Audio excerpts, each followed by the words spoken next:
Hello, people of this internet. This is me, Krasapar, doing a review on a mock I should have done a little while ago, but due to the fact I didn't have a name for him, I just simply didn't, because why would I want to review an unnamed mock? And thus, now I've got a name for him. Thank you, Chibarus's streams and mock submissions, because I makes me think of something instead of leaving something unnamed, and I did, like on the spur of a moment, think of Banthok, the Warmongerer or something, or whatever his title is, I don't remember. Um, but yeah, this is Banthok. This is one of my more recent mocks. This is the first one I made in the new house. First or second, I don't remember. He was relatively recent. He did the first decently mid-sized, Titan-sized mock I made. I say Titan in quotations, but I mean I have another mock over here that I got inspiration from, and you guys can probably already see some inspiration already of what Titan that was to make this guy. Uh, I guess I should just get right on into it. Banthok, lore-wise, doesn't have much lore. He is, of course, a prisoner of the pit, as I already stated, and given his appearance, for crimes that I don't quite know yet. Maybe I'll come up for that later, but for the moment, I just wanted to do a review on him. Now, I already said this before. I had shown him off in Chibarus's streams a little while ago, so go watch that stream. I might link in the description. And yeah, I guess we should just get started with the review.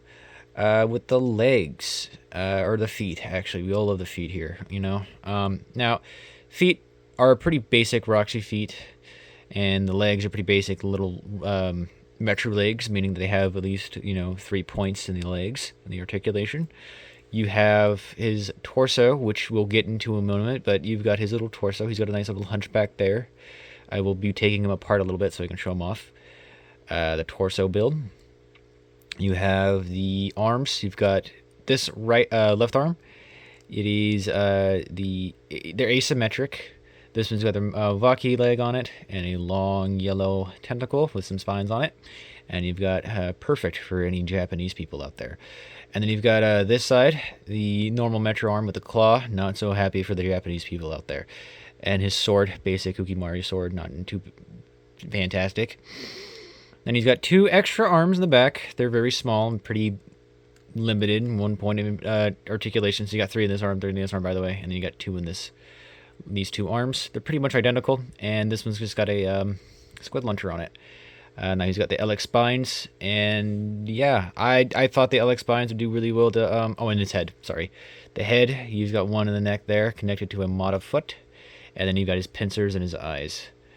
Anyways, back to what I was saying. I thought the LX spines looked really well as a contrast, making him a bit more of a vibrant character. As 2007 tended to have a very vibrant color scheme, which I actually kind of vibed with a lot.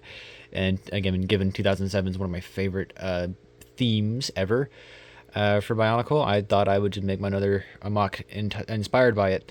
Now, he wasn't entirely without inspiration, of course. I think you can probably tell that this guy was inspired by Nocturne a little bit. But he's also inspired by another mock, which I have in the corner over here, but I'm not going to show off yet because, I mean, I'll do a review on him later. But he was just a spur of the moment inspired build. I think I had a couple of these like Metro limbs built lying around, and I didn't know what to do with them. And then I went on Bricklink for another mock. I don't remember what it was. I think it might have been like, I think it was me rebuilding Insecticus or something. If I want to be honest with you, maybe, I don't know. I don't remember. Not a big important deal, but I remember I saw this as his head, or like the Sendox piece here for him as his head, and these 2 LX spines. I said, you know what, this would be great, and thus I made a mock out of him. And yeah, now to the torso, and what I was going to say, I wanted to take him apart a little bit, so give me 1 second. All right, now that his torso is apart, you can actually kind of see how he's built. So he is built with actually 2 Technic beams.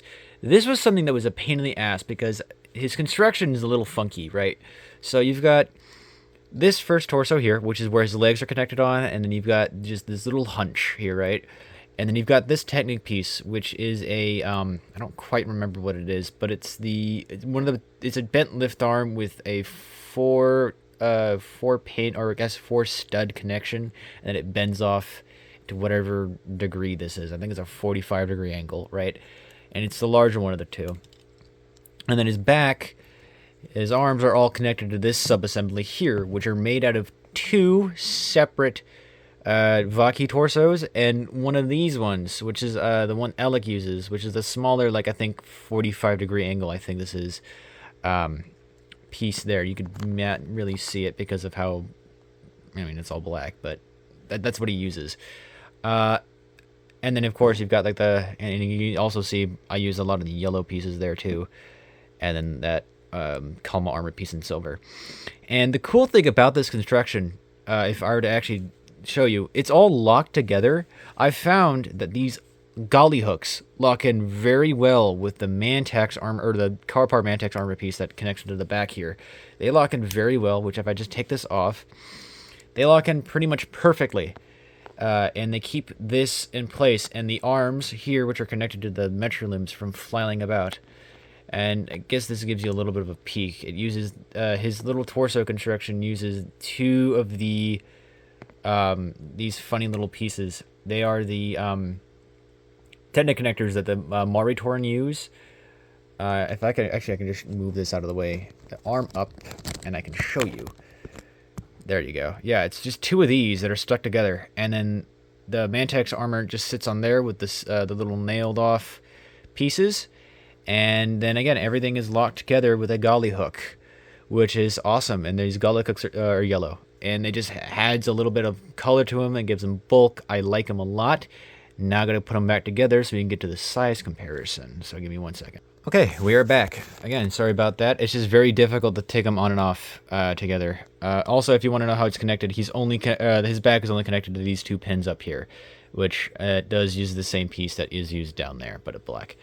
And yeah, no, this golly hook really works really well. Like, everything fits pretty much perfectly. That piece fits really snugly in there. I was really satisfied with this because I was really just struggling with how to get this guy at least like 4 limbs and trying to use like the weird bent pieces, and it was just a stressful thing, without stressing out the parts, funny enough. And this, I don't think, stresses out any parts. Like, everything in here just kind of fits perfectly in its geometry, which is really nice and coincidental that it does so.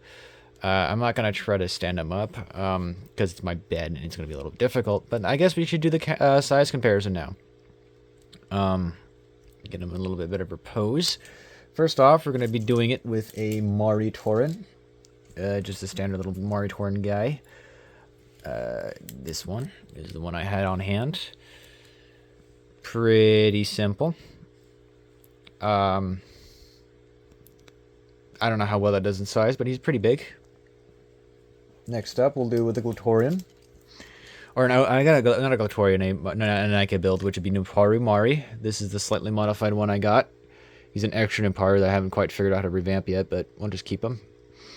This is him next to Nuparu. So he's shorter than a Nike, which now on the Glatorian I was going to say, because I do have a Glatorian here. There he is next to Glatorian.